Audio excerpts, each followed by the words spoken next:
guys, welcome to your second checklist. With this checklist, we are going to be starting biochemistry, which is all my jazz. I mean, love this stuff. Took a bunch of semesters of biochemistry in college. So I'm super excited about introducing this to you. So today is going to be just a general overview of biochemistry, and then we're going to delve deeper into it over the next few weeks. For this lesson, you're going to be needing to use your graphic organizer, and let's go ahead and get started. We need to talk about inorganic and organic. So when you're in college and you're studying chemistry, you take a class called organic chemistry, which everybody goes, oh no, organic chemistry is so terrible. And then you have inorganic chemistry, which people still say, oh no, that professor's awful. So what does that actually mean? What are the difference between inorganic and organic chemistry? All right, so we've already talked about how there are 6 essential elements for living things, and those should be carbon, hydrogen, nitrogen, oxygen, phosphorus, and sulfur. You should be able to recite those without me even prompting you. So the 6 essential elements for living things. All right, elements we know combine to make molecules, okay? And molecules can be either inorganic or organic. So how do we know whether it's inorganic or organic?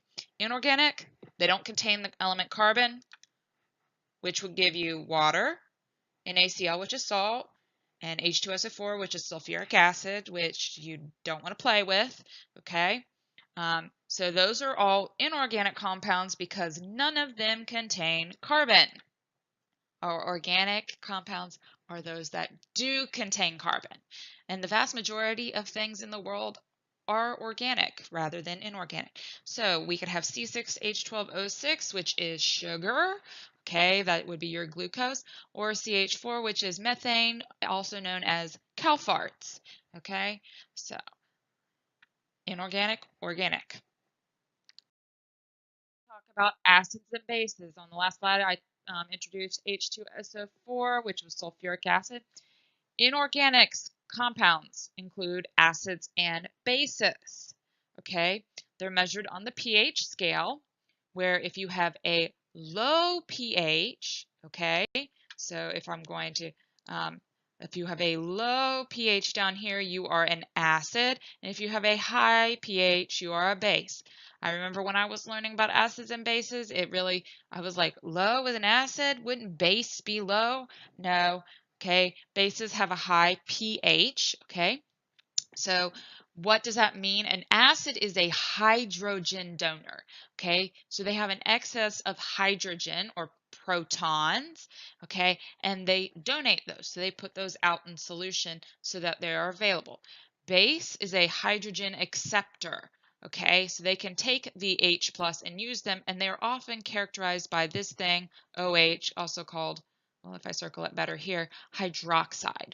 Okay, depending on your definition of acids and bases, which in chemistry you'll learn all the different definitions. There's a bunch of them. All we know are acids are sour and they burn, and bases are bitter and they can also hurt you. Okay, then when we don't have an acid or a base, we have something called a buffer. Okay, buffers regulate internal environment. They're part of that homeostasis. Okay, and so we have buffers in pretty much every part of our body, okay, to help regulate the pH. Buffers can either donate or accept hydrogen ions, and they help maintain homeostasis by stabilizing the pH. So if you were to, this is a bad idea, but go drink a bunch of acid, not strong acid, but say vinegar, weak acid, okay, your buffers in your body would help maintain your pH to keep you from dying by that rapid change in pH. Okay, all right. If you have too much hydrogen, your buffers will accept and make it less acidic. If you have too little hydrogen, your buffers will donate and make it more acidic. Okay, and here we have some antacids for when your buffers aren't working right. So when your buffers aren't working right in your tummy, you get heartburn and you take some base. These are all bases, all right, and they make you feel better. Look at the 4 core organic compounds that we're going to look at. So the elements that they're made up are carbon, hydrogen, and oxygen, okay?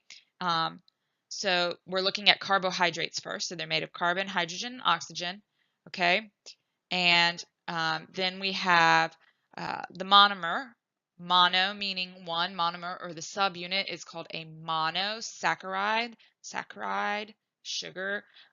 If you've ever heard of saccharin, it was a cancer-causing alternative to sugar.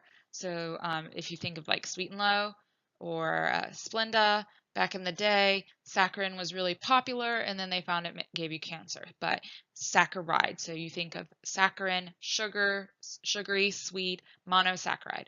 All right. The function of carbohydrates is they provide short-term energy.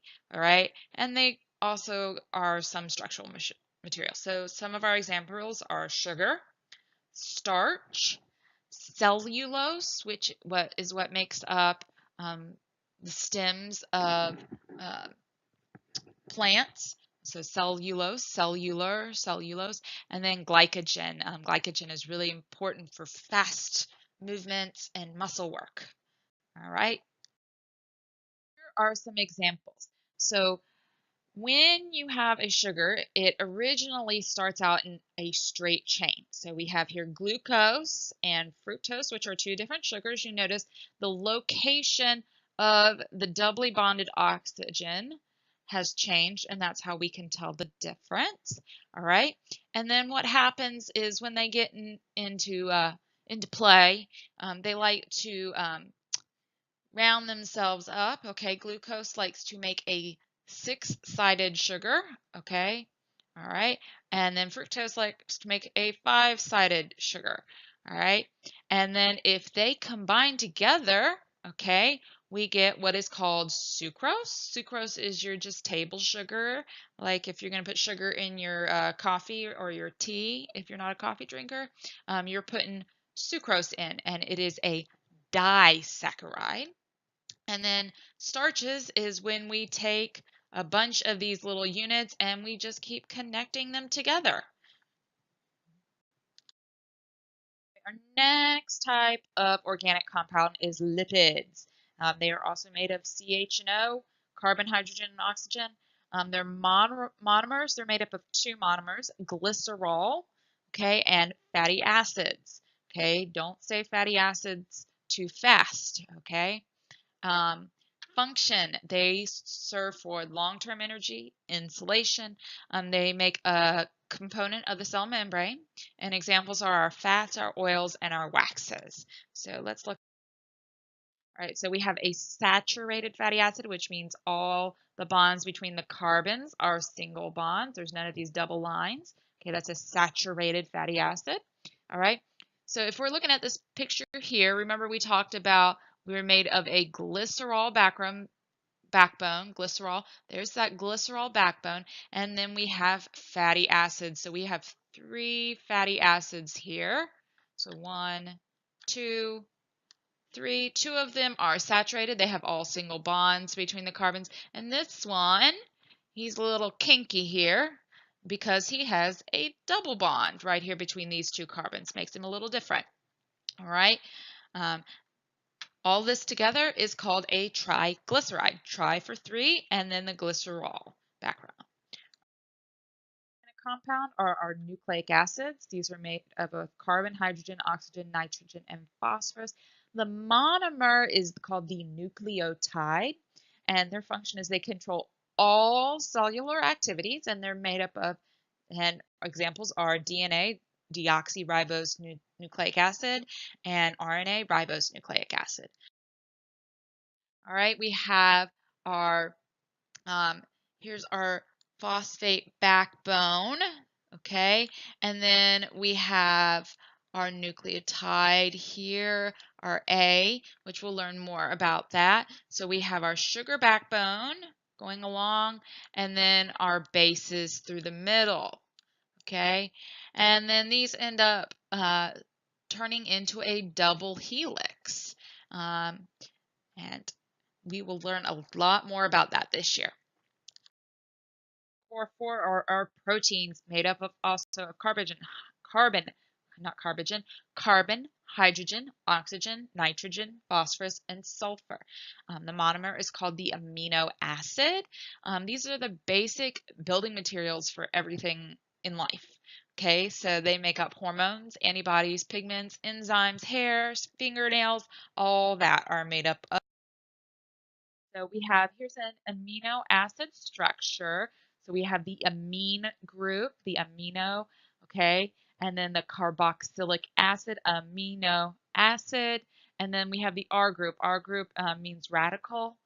Radical means there's something off of there of a different structure. So we could have just, we could go and I could draw lots of different little structures, and I'm not drawing very good chemistry structures right now, but what these do is we make up a chain of amino acids, and we're representing them here with the little circles, a chain of amino acids. That's called your primary protein structure. And then they turn into a pleated sheet, and what they're missing here is it's called a beta, the Greek beta pleated sheet, and the alpha helix, so it could make up one of two. And then they get a tertiary, they sort of combine together. So here we have our pleated sheet and our alpha helix all combining together. And then they can combine with other proteins to make the quaternary structure. So proteins are really complex and they're really cool. And I can't wait to teach you about them. Enzymes are the last thing we're going to talk about. Enzymes are a special type of protein. When I teach enzymes in chemistry, I say they're like corn. They go in and come out the same. So just like when you eat corn, it goes in and comes out the same. All right. They are biological catalysts. That means they speed up reactions. Okay. If we did not have enzymes, we would be dead because the chemical reactions in our bodies would be too slow for us to survive. Okay. They do this by lowering the activation energy for a reaction. Okay, so reaction, you have to put in some energy for it to happen, and then usually your given energy is overall given out. Okay, to get over that hump is quite a bit. What enzymes do is they help you get over the hump. Okay, and getting over the hump, making it easy, makes things go faster. Okay. So we have the enzyme-mediated pathway, all right? So what enzymes essentially do is they put together things that need to come together to help them, or put them together to help them break apart, all right? So here we have an enzyme right here in this color. That's our enzyme, all right?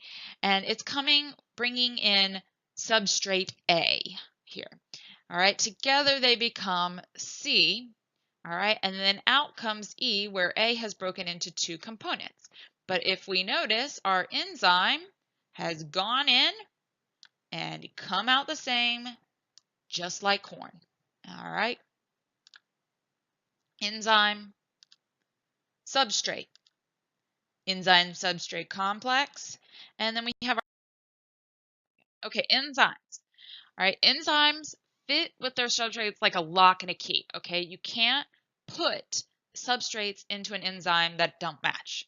Okay, and so if an enzyme loses its shape, then it won't fit, and that's what happens. So how do enzymes lose their shape? A lot of times by heat. Okay, so if you mess it up with heat, this can't get in it, and nothing happens. And so we call that a denatured enzyme. Characteristics of enzymes, they're specific. One enzyme, one substrate, okay?